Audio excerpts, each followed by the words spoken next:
Comment un parti peut-il encore garantir l'application de son programme lorsqu'il doit gouverner avec 6 autres partis? Donc forcément, comment dire, choisir c'est renoncer, comme on dit. Et donc quand un parti choisit de participer à une coalition, évidemment, il ne peut pas appliquer l'entièreté de son programme. C'est la raison pour laquelle les négociations gouvernementales sont parfois si compliquées.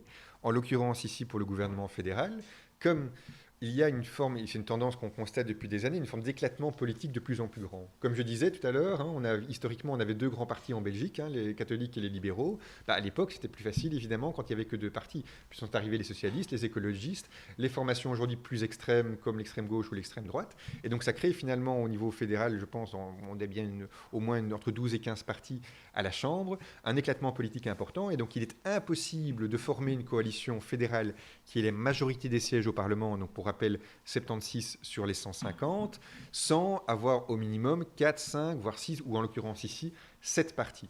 Et donc, concrètement, chaque parti, quand il définit son programme, pense un petit peu à l'idéal de société auquel qu'il voudrait voir s'appliquer, sans contrainte, on va dire, politique, en disant, voilà, si j'avais plus de 50% des sièges au Parlement, voici ce que je ferais.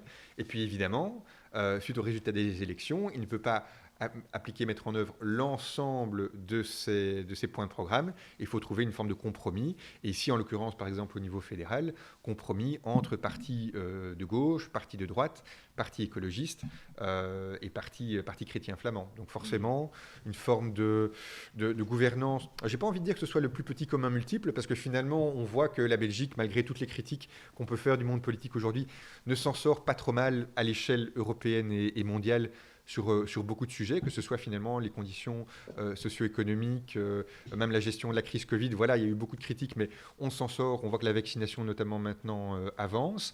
Et donc, voilà, on n'a en effet pas tout ce qu'on voudrait, mais c'est la raison pour laquelle on espère à chaque fois, évidemment, que plus d'électeurs voteront pour nous aux prochaines élections. Et est-ce que certains partis politiques, je te laisse boire un Oui. coup bien sûr, est-ce que certains partis politiques seraient en faveur, est-ce que le PS serait en faveur d'un changement de système? Est-ce que le modèle français majoritaire ou est-ce que d'autres modèles vous sembleraient peut-être mieux fonctionner? Alors je dis ça Mhm. parce que sur Internet et sur Twitter notamment, depuis quelques mois maintenant, on voit le hashtag Reset Belgium. Mhm. Donc il y a un certain nombre de citoyens mécontents qui estiment en fait que le pays ne fonctionne plus, que ça marche plus, et notamment parce qu'il y a peut-être trop d'intérêts, trop de partis politiques qui sont impliqués dans la prise de décision.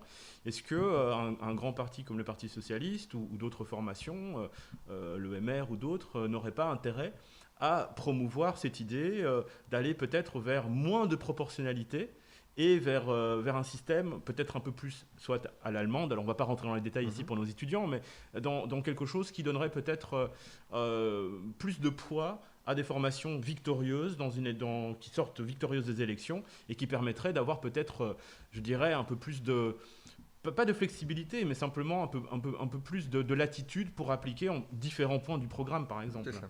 C'est vrai que de manière générale, un système majoritaire favorise évidemment les grands partis. Donc de manière purement, enfin, si j'étais cynique en tant que tel, en tant que parti socialiste qui reste le premier parti francophone, j'aurais tendance à dire, bien entendu, on préfère un système majoritaire.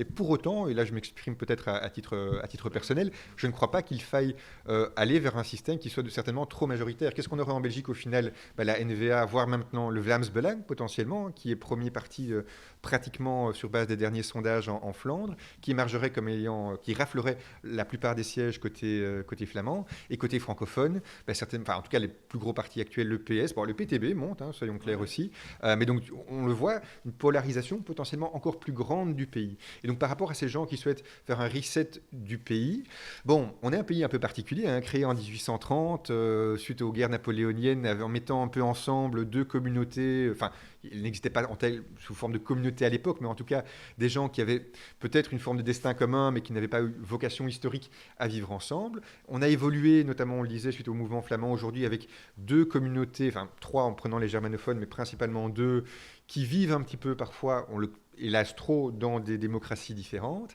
et une forme de polarisation, comme on disait, de plus en plus importante. Si on venait à intégrer plus de majoritaires là-dedans, je crains que ça n'irait vers encore plus de polarisation politique, en tout cas certainement au niveau du Parlement fédéral. Alors bon, oui, le PS et l'ENVA ont négocié ensemble l'an dernier, ils étaient proches d'un accord, ils ont pu réussir, mais je pense qu'en matière de représentativité démocratique, de pouvoir avoir d'autres avis qui s'expriment, c'est quand même utile également. Ouais.